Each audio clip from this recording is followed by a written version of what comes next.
Hello dear students, how are you. ਅੱਜ ਅਸੀਂ topic ਕਰਨ ਜਾ ਰਹੇ ਹਾਂ torque on a bar magnet in uniform magnetic field. ਬਿਲਕੁਲ ਸੇਮ ਵੇ ਦੇ ਨਾਲ ਜਿਸ ਤਰ੍ਹਾਂ ਅਸੀਂ ਕੀਤਾ ਸੀ torque on an electric dipole in uniform electric field. ਤਾਂ ਕੀ ਡਿਫਰੈਂਸ ਹੈ ਜੀ ਕਿ ਇਲੈਕਟ੍ਰਿਕ ਡਾਈਪੋਲ ਦੀ ਜਗ੍ਹਾ ਤੇ ਮੈਗਨੈਟਿਕ ਡਾਈਪੋਲ ਹੈ, ਦੈਟ ਇਜ਼ ਬਾਰ ਮੈਗਨੇਟ, ਤੇ ਇਲੈਕਟ੍ਰਿਕ ਫੀਲਡ ਦੀ ਜਗ੍ਹਾ ਤੇ ਮੈਗਨੈਟਿਕ ਫੀਲਡ ਹੈ। ਬਿਲਕੁਲ ਸੇਮ ਵੇ ਦੇ ਨਾਲ ਸਾਰਾ ਕੁਝ ਇੱਥੇ ਅਸੀਂ ਕਰਾਂਗੇ तो सिमिलर एक्सप्रैशन फाइंड करांगे। जे तुहानूं वो टॉपिक याद है तो तुसीं इसनूं अपने आप भी कर सकते हो, नो प्रॉब्लम। तो इस लिए असीं कंसिडर कर रहे हैं एक bar magnet having the pole strength m, कि हर एक पोल की जो पोल स्ट्रेंथ है वो m है, and distance between two poles is 2l, is placed in uniform magnetic field b। m is magnetic dipole moment, m किस दे इक्वल होएगा, m is equal to pole strength multiplied by 2l। It is placed at an angle theta with the b, मतलब जो b दी m दी direction है वो b दे नाल थीटा एंगल बना रही है। तो हुण असी फाइंड करना है कि इस दे उपर टॉर्क कितना लगता है। तो टॉर्क क्यों लगेगा जी, पहली गल कि नॉर्थ पोल है जो उस दे उपर मैगनैटिक फील्ड की डायरेक्शन दे विच फोर्स लगता है, ठीक है। तो वो फोर्स कितना लगेगा, वो फोर्स हुंदा जी pole strength multiplied by magnetic field, तो ये फोर्स हो जाएगा, ठीक है। इसी तरीके नाल जो साउथ पोल है उसके मैगनैटिक फील्ड तो ओपोजिट डायरेक्शन के फोर्स लगता है, तो इसकी पोल स्ट्रेंथ भी m है, तो इसके उपर एम बी फोर्स लगेगा। हुण दोनों फोर्स इक्वल है तो ओपोजिट है, तो इनके उपर जिवें ये डाइपोल है तो इसके उपर दो फोर्स लग रहे हैं, इसके उपर टूवर्ड्स राइट लग रहा है, इसके उपर टूवर्ड्स लैफ्ट लग रहा है, तो ये इसनूं रोटेट करवाएंगे। देखो जो इक्वल तो ओपोजिट फोर्स होण, उन्हां दी लाइन ऑफ एक्शन सेम होवे, मतलब इक्को लाइन च होण, तो एक दूजे नूं कैंसल कर दिंदे आ, उन्हां दा रिजल्टेंट 0 हो जाता है। हुण इहदे विच जो लाइन ऑफ एक्शन सेम नहीं हैगी तो नैट फोर्स तो 0 होएगा, बट टॉर्क लगेगा जी। ये डाइपोल इस जगह ते ही प्लेसड इस तरीके नाल रोटेट करेगा। तो टॉर्क किस दे इक्वल हुंदा जी, असीं टॉर्क कैलकुलेट करना है। तो टॉर्क ऑन डाइपोल, टॉर्क हुंदा जी आइदर फोर्स, दोनों चों जिहड़ी भी फोर्स असीं लैनी है जी, either force multiplied by perpendicular distance, कि दोनों फोर्सेस दे विच जो परपेंडिकुलर डिस्टेंस है, तो फोर्स जो है वो एम बी है, तो परपेंडिकुलर डिस्टेंस कितना है जी दोनों फोर्सेस दे विच। देखो इस फोर्स की लाइन ऑफ एक्शन ये है, इनकी लाइन ऑफ एक्शन ये है। जे असीं इस दी लाइन ऑफ एक्शन नूं एक्सटेंड करिए तो इनके उपर एक परपेंडिकुलर ड्रॉ करिए, पी पॉइंट ले लो, चलो इसनों, तो ये जो पी एन है ये परपेंडिकुलर डिस्टेंस है। हुण असीं इस ट्राइंगल दे विचों एस पी एन दे विचों असीं फाइंड करांगे पी एन की वैल्यू कितनी है। तो in triangle S P N असीं फाइंड करना है जी, ठीक है। ये भी एंगल थीटा होएगा, एक ही गल है जी, भावें इत्थे शो कर लो जो इत्थे शो कर लो। तो पी थीटे सामने वाली साइड परपेंडिकुलर है, ये बेस है, ये हाइपोटेन्यूज है, जो इसकी लेंथ है डाइपोल दी। तो P N over S N is equal to sine theta. तो पी एन किस दे इक्वल हो जाएगा, P N is equal to S N sine theta. तो एस एन की वैल्यू की है 2l, एस एन की वैल्यू है 2l, तो ये बन जाएगा 2l साइन थीटा। इत्थे असीं पुट कर देंगे जी, तो बन जाएगा M B into 2l sine theta. m into 2l नूं कंबाइन कर दो। क्यों कंबाइन कर रहे हैं जी, भी तुहानूं समझ आ रहा होएगा। टॉर्क नूं असीं टॉ नाल रिप्रजेंट करते हैं, तो m इंटू 2l जिहड़ी है मैगनैटिक डाइपोल मोमेंट है, तो इसनूं असीं कैपिटल M दे नाल रिप्रजेंट कर दिंदे आ, m इंटू 2l नूं एम बी साइन थीटा, ठीक है जी। हुण m की डायरेक्शन ये वाली है फ्रॉम साउथ टू नॉर्थ, जिस साइड से पेन है, तो ये m की डायरेक्शन है जो मैं शो कर रहे हैं इत्थे।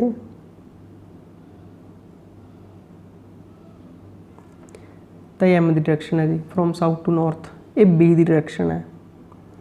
तो टॉर्क लग रही है m क्रॉस b, तो डाइपोल रोटेट करेगा। तो इन वैक्टर फॉर्म असीं लिख सकते हैं जी ਇਸ ਦੇ ਉੱਪਰ ਟਾਰਕ ਦੀ ਡਾਇਰੈਕਸ਼ਨ ਫਾइंड करके राइट हैंड थंब रूल ਦੇ ਨਾਲ इन ਵੈਕਟਰ ਫॉर्म टॉर्क ਇਸ ਦੇ ਇਕੁਅਲ ਲੱਗੇਗਾ m क्रॉस कि जे ਅਸੀਂ m क्रॉस b करिए तो ਸਾਡੇ ਕੋਲ टॉर्क ਦੀ ਡਾਇਰੈਕਸ਼ਨ ਆਉਂਦੀ ਹੈ। ਗੱਲ ਸਮਝ ਲੱਗੀ ਜੀ। ਤਾਂ ਇਹ ਟਾਰਕ ਹੈ ਜੀ। ਹੁਣ ਅਸੀਂ ਟਾਰਕ ਨੂੰ ਦੱਸਾਂਗੇ ਜੀ ਮੈਕਸਿਮਮ ਟਾਰਕ ਕਿੰਨਾ ਹੋਏਗਾ ਤੇ ਮਿਨੀਮਮ ਟਾਰਕ ਕਿੰਨਾ ਹੋਏਗਾ।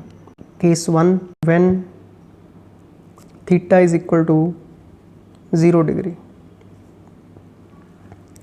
कि डाइपोल इस तरह ही प्लेस्ड है जी। ठीक है, मैग्नेटिक फील्ड की डायरेक्शन के अलोंग प्लेस्ड है, मतलब M ते B पैरेलल है। जो M है that is parallel to B, M ते B की डायरेक्शन सेम है। टॉर्क हो जाएगा जी M B sin 0, तो टॉर्क 0 हो जाएगा। तो हुण इस सिचुएशन दे विच कि जो मैग्नेटिक फील्ड इस तरह है, ठीक है, तो असी डाइपोल नूं प्लेस करता जी इस तरीके दे नाल भी ये नॉर्थ पोल है, ये साउथ है। तो नॉर्थ पोल तो इस डायरेक्शन च फोर्स लग रही है, साउथ पोल तो इस डायरेक्शन च फोर्स लग रही है।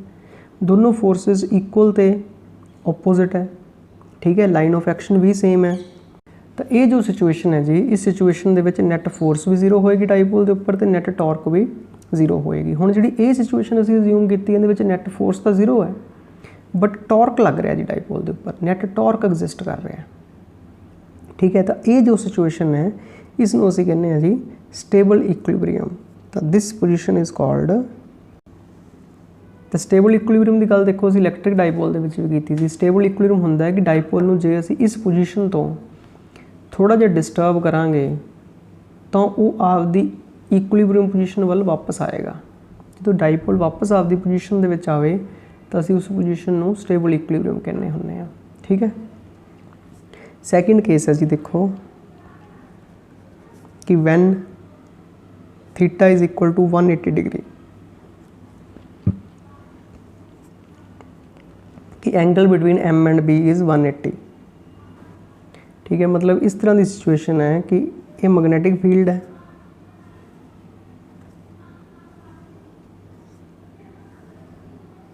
इस दे विच डाइपोल प्लेस्ड है। डाइपोल इस तरीके नाल प्लेस्ड है कि नॉर्थ पोल इस साइड ते है जी, साउथ इस साइड ते है। मैग्नेटिक फील्ड की डायरेक्शन ये वाली है, तो नॉर्थ की डायरेक्शन इस पासे लगेगा जी फोर्स, जो नॉर्थ ते, तो साउथ ते इस पासे वाल फोर्स लगेगा। ठीक है, नैट फोर्स 0 होएगा क्योंकि इक्वल है तो ऑपोजिट है।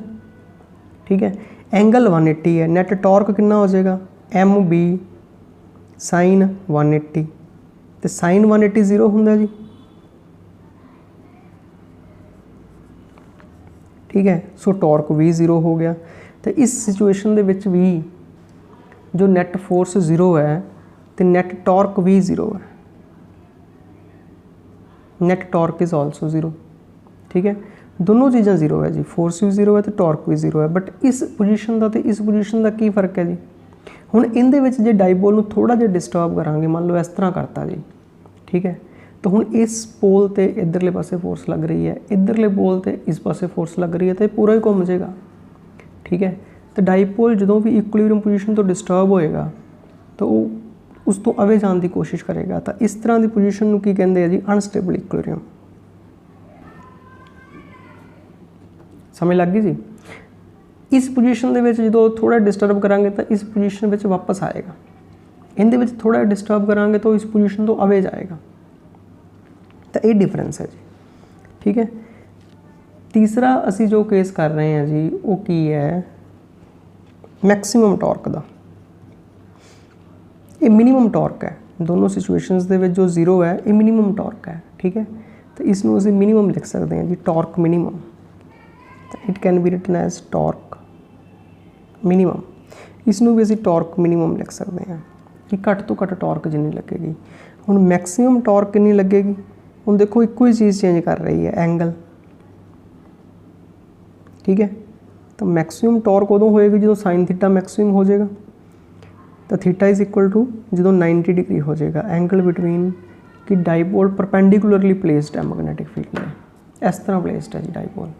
ठीक है, तो इस केस दे विच टॉर्क किस दे इक्वल हो जाएगा एम बी साइन 90 साइन 91 होंदा जी, तो ये हो जाएगा एम इंटू बी, तो मैक्सिमम टॉर्क लगेगा G M into B.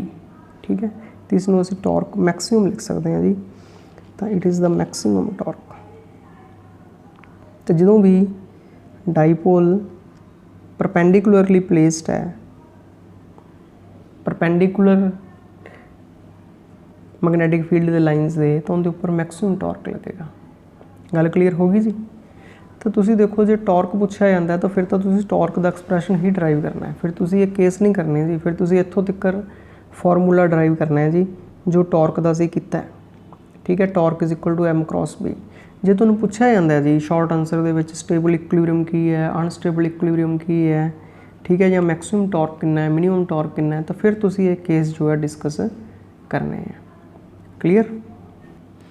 Next topic असीं करन जा रहे हैं, देखो potential energy of bar magnet in uniform magnetic field. जिस तरह असीं इलैक्ट्रिक डाईपोल लई कीती सी, सेम वे दे लई असीं मैग्नैटिक डाईपोल लई कर रहे हैं। तो उही सिचुएशन है जो लास्ट डायग्राम दे विच सी कि एक मैग्नैटिक डाईपोल है जो कि मैग्नैटिक फील्ड दी लाइनस दे नाल थीटा एंगल ते प्लेस्ड है। तो देखो ये सेम सिचुएशन है जो लास्ट टॉपिक दे विच असीं कंसीडर कीती सी कि एक मैग्नैटिक डाईपोल है, बार मैगनेट है जो कि मैग्नैटिक फील्ड दी लाइनस दे नाल थीटा एंगल ते प्लेस्ड है, मतलब उसकी डाईपोल मूवमेंट एम जो है बी दे नाल थीटा एंगल बना रही है। तो उसके उपर टॉर्क कितना लगेगा, तो उसके उपर टॉर्क होएगा जी असीं कैलकुलेट किया इन magnitude M B sine theta. हुण जे ये टॉर्क इसनूं थोड़ा जिहा रोटेट करवांदा है, मतलब ये डी थीटा के एंगल के नाल रोटेट करता है, तो फिर डी थीटा के एंगल के नाल रोटेट करन ते वर्क डन कितना होएगा, तो small amount of work done होएगा जी D W is equal to tau D theta.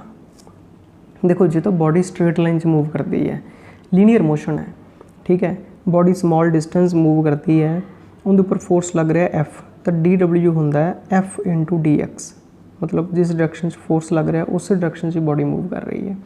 हुण जो बॉडी रोटेट कर रही है, ठीक है ना, रोटेशनल मोशन है, तो फिर जो वर्क डन है उनके विच फोर्स की जगह पर टॉर्क आ जाता है, तो डिसप्लेसमेंट की जगह पर एंगूलर डिसप्लेसमेंट आ जाती है जी थीटा, मतलब मोशन पर डिपेंड करता है। जो लीनियर मोशन है तो ये फॉर्मूला यूज़ करते हैं, जो रोटेशनल मोशन है तो ये फॉर्मूला यूज़ करते हैं, क्योंकि इतने रोटेशनल मोशन है देखो हुण तो असीं वर्क डन इत्थों कैलकुलेट करांगे जी। ठीक है, तो इक्वेशन नंबर 1 तो असीं टॉर्क की वैल्यू पुट कर देंगे, तो D W is equal to M B sine theta D theta. ठीक है, ये सीगा वर्क डन जे असीं रोटेट करते हैं by small angle D theta. तो जे असीं इनीशियल पोजीशन है कोई जी, पहला थीटा 1 एंगल ते प्लेस्ड है, बाद चों रोटेट करके थीटा 2 एंगल ते हो जाता है जी। ठीक है, तो फिर वर्क डन कितना होएगा, तो work done in rotating the magnetic dipole from angle theta 1 to theta 2 is, तो इसनों इंटीग्रेट करांगे जी बोथ साइड्स ते,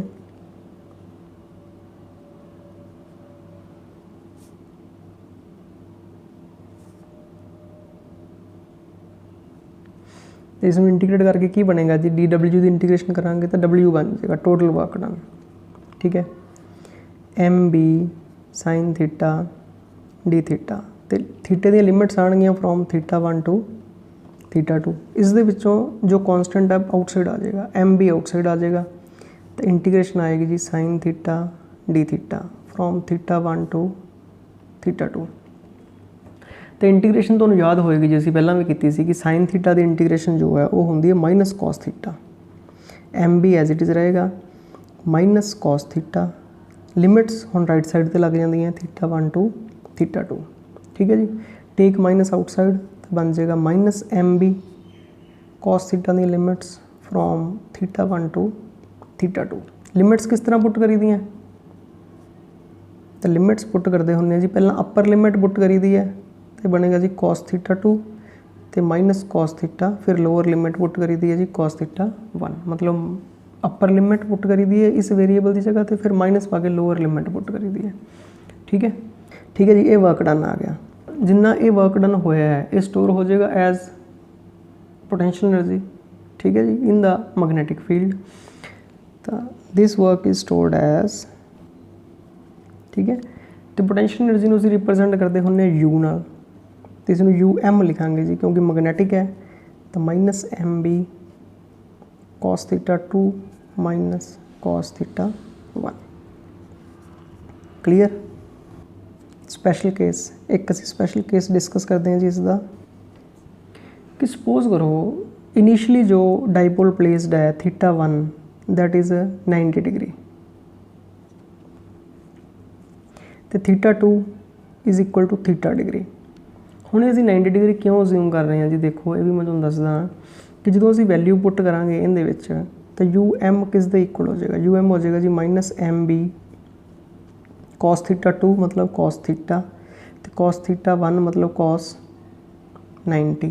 कॉस 90 0 होंदा है, ठीक है जी, कॉस 90 इज़ 0 तो यू एम किस दे इक्वल हो जाएगा minus M B cos theta. ठीक है, इसनों असीं लिख सकते हैं जी माइनस एम डॉट बी।